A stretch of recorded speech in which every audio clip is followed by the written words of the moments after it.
बड़े भाई की त्याग की कहानी। मैंने उन्हें बैठने को कहा। वह कुर्सी पर बैठ गए और उनके सारे दस्तावेज चेक किए।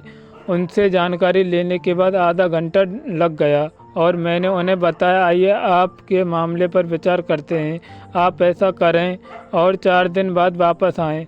4 दिन बाद पार्टी फिर उसी अवतार में आई। भाई के प्रति गुस्सा अभी भी कम नहीं हुआ था। मैंने उन्हें बैठने को कहा और वह बैठ गए। फिर मैंने बात शुरू की। मैंने आपके दस्तावेज देखे। आप दोनों भाई और एक बहन, आपके माता पिता आपके बचपन में ही चले गए थे। आपकी शिक्षा 9वीं पास, छोटा भाई MA B.Ed। आपने अपने भाई की शिक्षा के लिए स्कूल छोड़ दिया। खेती में लंगोटी पर मेहनत की। नितिन जीजाजी के कुएं पर पत्थर फोड़े। गणेश बाबू के गन्ने के खेत में मेहनत की, लेकिन भाई की शिक्षा के लिए पैसों की कमी नहीं आने दी। एक बार बहन खेत में गाय भैंस को चरा रही थी। आपका भाई स्कूल से आ गया था। कैसे वह भैंस के पीछे गया और उसे भैंस के सींग लग गए। संपूर्ण शरीर खून से लथपथ हो गया था। आप उसे कंधे पर उठाकर नज़दीकी गांव में ले गए। वास्तव में उस समय आपकी उम्र भी कुछ ज़्यादा नहीं थी। आपके भाई ने BA में एडमिशन लिया। आपने फिर से जोरदार श्रम करना शुरू कर दिया, लेकिन अचानक उसे किडनी की समस्या होने लगी। बहुत सारे अस्पतालों में इलाज किया, बाहर का भी किया, लेकिन कुछ असर नहीं हुआ। अंत में डॉक्टर ने किडनी निकालने को कहा। अफसर बनने के बाद बहुत घूमना पड़ता है, काम करना पड़ता है। तुम्हें हमसे ज़्यादा तकलीफ होगी। हम खेती में रहने वाले लोग, हमें एक किडनी होगी तो भी चलेगा।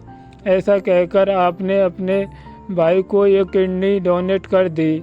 आपकी पत्नी के नहीं कहने के बावजूद आपने किसी की ना मानी। भाई MA की पढ़ाई के लिए हॉस्टल पर रहने गया। घर में अगर कभी नॉनवेज बनता था तो आप डिब्बे में पैक करके अपने छोटे भाई के लिए ले जाते थे।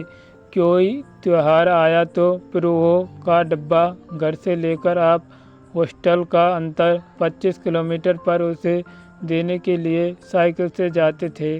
उसके बाद जब छोटा भाई को नौकरी लगी तो आपने गांव में मिठाई बंटवाई। 3 साल पहले उसकी शादी हुई थी। भाई को नौकरी मिल गई, भाई की शादी हो गई। अब तुम पत्नी बच्चों के साथ सुखी रहोगे। लेकिन हुआ उल्टा ही। शादी के बाद से भाई घर नहीं आता। बुला तो कहता है, मैंने अपनी पत्नी को वचन दिया है, घर पर पैसे देता नहीं। पूछने पर कहता है कि कर्ज है, पिछले साल नागपुर में फ्लैट लिया।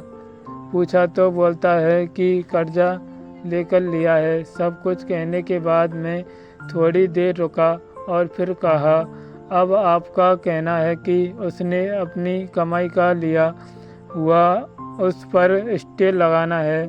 उसने जल्दी से कहा, हाँ बराबर। तभी मैंने कहा, स्टे लागू किया जा सकता है। भाई द्वारा खरीदी गई आय का हिस्सा भी आपको मिलेगा, पर आपके द्वारा दान की गई किडनी वापस नहीं की जाएगी। आपने उसके लिए जो जीवन बिताया वह आपको कभी वापस नहीं मिलेगा। और मुझे लगता है कि इस बातों के आगे उसने जो फ्लैट खरीदा है उसका मूल्य शून्य है। वकील की यह सब बातें सुनकर उसका मन बदल गया। तभी वकील ने उसे कहा, आप उसके तरह मत बनो। वह भिखारी निकला और आप दिलदार थे और दिलदार ही रहेंगे। देखना, आपको किसी भी चीज़ की कोई कमी नहीं होगी। उल्टा मैं करूँगा कि पितृ आय में जो आपको हिस्सा मिला उसका ही रखो। उसका हिस्सा वैसे ही पड़े रहने दो। कोर्ट कचहरी करने के बजाय अपने बच्चों को शिक्षित करो। यह सब बातें सुनकर उस वृद्ध पार्टी ने 10 मिनट तक सोचा। सारे कागज बैग में रख लिए। अपनी आंखें पोंछते हुए वह बोला, चलता हूँ साहब। इस बात को 5 साल हो गए। एक दिन वह पार्टी अचानक ऑफिस आ गई। साथ में एक गोरा चच्चा लड़का, हाथ में बैग था। मैंने कहा उन्हें बैठने को, तभी वह बोला, मैं बैठने के लिए नहीं आया हूँ साहब, मिठाई देने आया हूँ। यह मेरा बेटा न्यूजीलैंड में रहता है, कल ही आया। अब गांव में 3 मंजिला घर है, 8-9 एकड़ खेती ली है। आप बोले थे ना कोर्ट कचहरी के लफड़े में मत पड़ो, इसलिए तभी से मैंने बेटे की पढ़ाई का रास्ता पकड़ा और मेरा सब अच्छा होता चला गया। उस पार्टी की बातें सुनकर मेरा दिल भर आया। गुस्से को योग्य दिशा दी तो वापस गुस्से का वक्त कभी आएगा ही नहीं और जीवन में पश्चाताप भी करना पड़ेगा।